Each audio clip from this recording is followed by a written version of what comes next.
Assalamualaikum warahmatullahi wabarakatuh. Waalaikumsalam warahmatullahi wabarakatuh. Salam sejahtera untuk kita semua. Selamat pagi kakak, bos, dan teman-teman sekalian. Kami dari kelompok 2 yang terdiri dari saya, Hafat Nufus, dengan MPM 2213036 sebagai moderator. Memperkenalkan diri, nama saya Estedelita dengan MPM 2213038 sebagai presentator.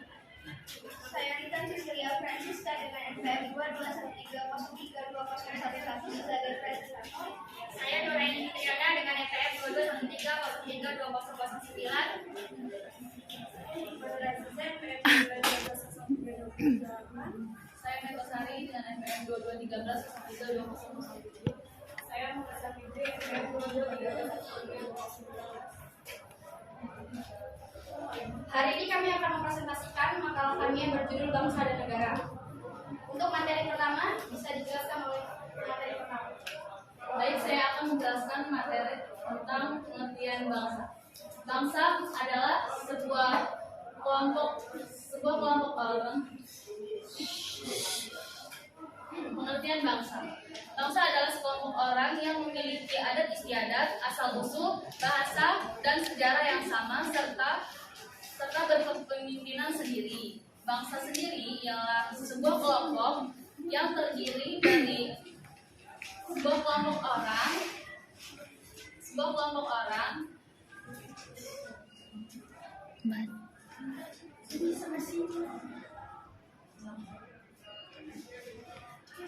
adalah sekelompok orang atau bangsa adalah sekelompok orang yang memiliki asal-usul, adat istiadat, bahasa, dan sejarah yang sama dan berkepemimpinan sendiri. Bangsa adalah sekelompok orang yang biasanya disatukan oleh kesatuan bahasa dan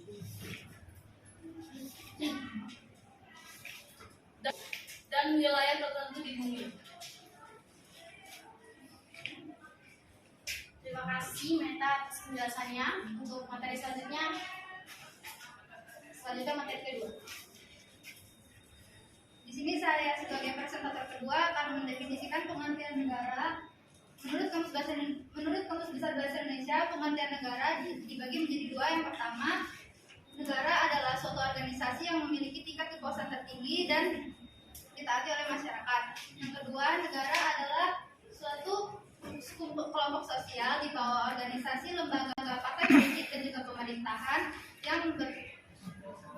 yang berdaulat.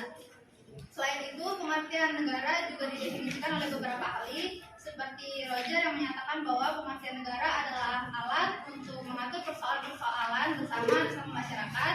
Kemudian Max Weber yang mengatakan bahwa negara adalah suatu masyarakat yang memiliki hak monopoli dalam penggunaan kekuasaan fisik secara sah di dalam suatu wilayah. Terima kasih. Terima kasih penjelasannya Esti. Untuk materi selanjutnya akan dibacakan oleh kita sendiri. Selanjutnya adalah unsur-unsur terbentuknya negara. Jadi unsur-unsur terbentuknya negara itu terbagi menjadi 4. Yang pertama, wilayah. Yang kedua, rakyat. Yang ketiga, pemerintah yang berdaulat. Dan yang keempat adalah pengakuan dari negara lain. Untuk wilayah itu terbagi menjadi 2. Yang pertama, wilayah daratan dan lautan. Rakyat adalah kumpulan manusia yang hidup bersama dalam suatu masyarakat penghuni suatu negara. Meskipun mereka ini mungkin berasal dari keturunan dan memiliki kepercayaan yang berbeda. Yang ketiga adalah pemerintahan yang berdaulat. Dalam arti luas, pemerintah adalah gabungan dari semua badan kenegaraan, yaitu eksekutif, legislatif, dan yudikatif yang berkuasa pemerintah di wilayah suatu negara. Dan yang keempat adalah pengakuan dari negara lain. Pengakuan oleh negara lain didasarkan pada hukum internasional. Pengakuan itu bersifat deklaratif atau evidenter, bukan konstitusi. Baik. Terima kasih penjelasannya. Kita untuk materi selanjutnya akan dibacakan oleh Fitri. Baik, selanjutnya yaitu bentuk negara Indonesia. Negara Indonesia merupakan bentuk negara kesatuan. Negara kesatuan yaitu bentuk negara yang sederhana tetapi menghasilkan negara yang berdaulat baik dalam atau luar. Terdapat beberapa ciri-ciri negara kesatuan yaitu terdapat pemerintah pusat yang memiliki kedaulatan ke dalam atau keluar. Yang kedua yaitu terdapat suatu undang-undang dasar yang berlaku di seluruh wilayah negara. Dan yang ketiga yaitu terdapat satu kepala daerah kepemerintahan. Dan yang terakhir yaitu terdapat suatu badan rakyat pemerintah. Negara kesatuan adalah sudah dianut oleh Indonesia sejak proklamasi kemerdekaan Indonesia tanggal 17 Agustus 1945. Negara kesatuan adalah bentuk negara yang sifatnya tunggal dan tidak tersusun atau terbagi dari beberapa negara yang memiliki kedaulatan atau terbagi dari beberapa negara yang memiliki kedaulatan dan kewenangannya berada pada pemerintahan pusat.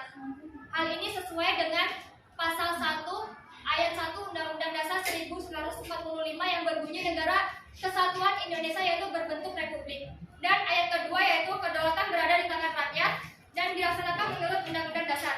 Kedaulatan berada di tangan rakyat artinya Indonesia menganut sistem demokrasi yang dalamnya menjalankan pemerintahannya.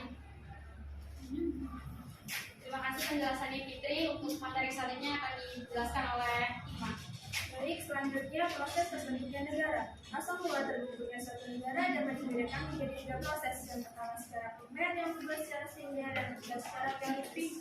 Yang pertama secara primer, terjadinya diawali dengan adanya keluarga yang memenuhi kekuasaan masing-masing. Adapun tahapannya yaitu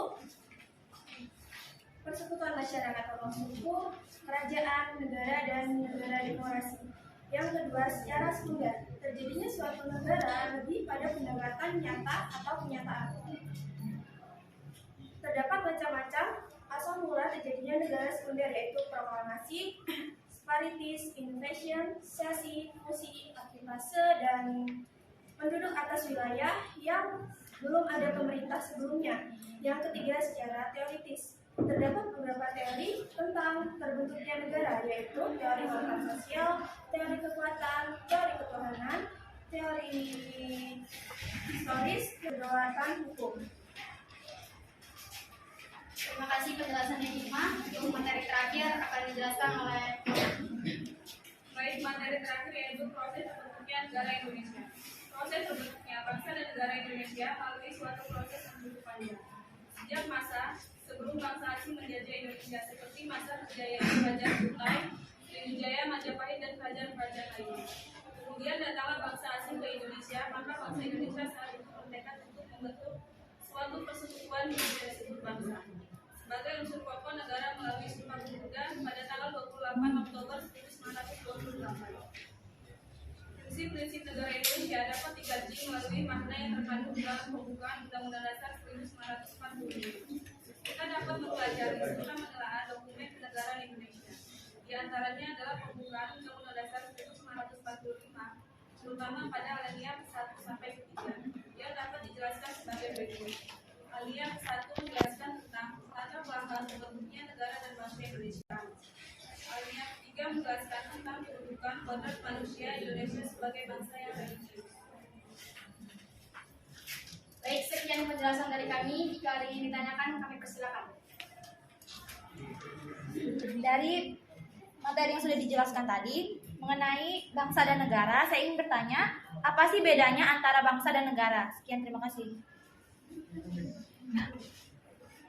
Kita Baik, sebelumnya izin memperkenalkan diri, saya Aisyah Sucining Group NPM 2213 Seperti yang sudah dijelaskan oleh rekan Nur tadi, bahwasannya kedaulatan berada di tangan rakyat, itu kan tinggi. Terus sambutannya dengan yang sudah dijelaskan tadi itu, mengapa bisa hakikat negara itu bersifat memaksa dalam materi ini. Terima kasih. Baik, sebelumnya izin memperkenalkan diri, saya Feni Sundari dengan NPM 2213 Izin bertanya, menjelaskan maksud dari konsep dasar wilayah kelautan. Terima kasih. Isi waktu untuk menjawabnya. Sedih. Terima kasih untuk teman-teman semua pertanyaannya. Disilakan kami untuk menjawabnya. Silakan untuk peserta menjawab pertanyaan dari Rosia. Pertanyaannya, apa bedanya bangsa dan negara? Jawabannya, perbedaan negara merupakan suatu organisasi besar yang teratur, sementara bangsa hanya sekumpulan masyarakat. Negara memiliki legitimasi dalam mengatur dan memaksa masyarakat, sementara bangsa tidak.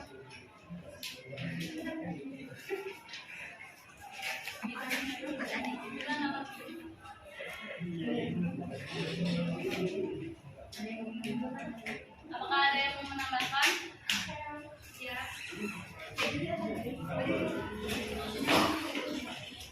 Jadi bisa menambahkan jawaban dari Meta tadi. Tadi Meta bilang bangsa adalah sekumpulan masyarakat, kan? Nah, di sini saya mau menambahkan bahwa rencana untuk kumpulan masyarakat yang membentuk negara disebut sebuah bangsa. Dan dapat disimpulkan bahwa pada dasarnya bangsa adalah rakyat yang telah mempunyai kesatuan tekad untuk membangun masa depan bersama. Terima kasih. Kita makan lagi. Jika tidak ada, kita akan selanjutnya untuk menjawab pertanyaan yang kedua. Akan dijawab oleh baik. Tadi pertanyaan dari saudari Cia, yaitu salah satu unsur terbentuknya negara adalah lautan. Apa yang maksud dari konsep dasar wilayah lautan?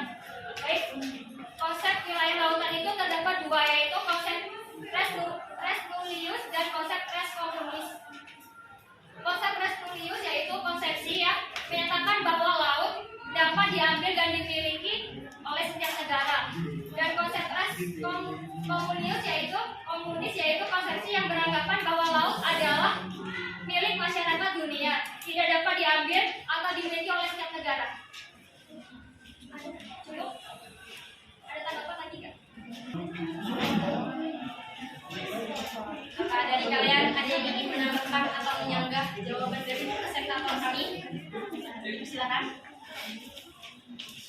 Yang ingin ditambahkan atau disanggah, untuk selanjutnya kami akan menjawab pertanyaan terakhir dari saudara Aisyah yang menjawab oleh Baik, di sini saya akan menjawab pertanyaan dari saudari Aisyah yang mengapa hakikat negara bersifat memaksa. Ini karena setiap negara memiliki kekuatan fisik secara legal yang berarti semua peraturan perundang-undangan yang berlaku harus ditaati sehingga kemakmuran dan ketertiban negara tercapai. Apakah saudari Aisyah sudah jelas?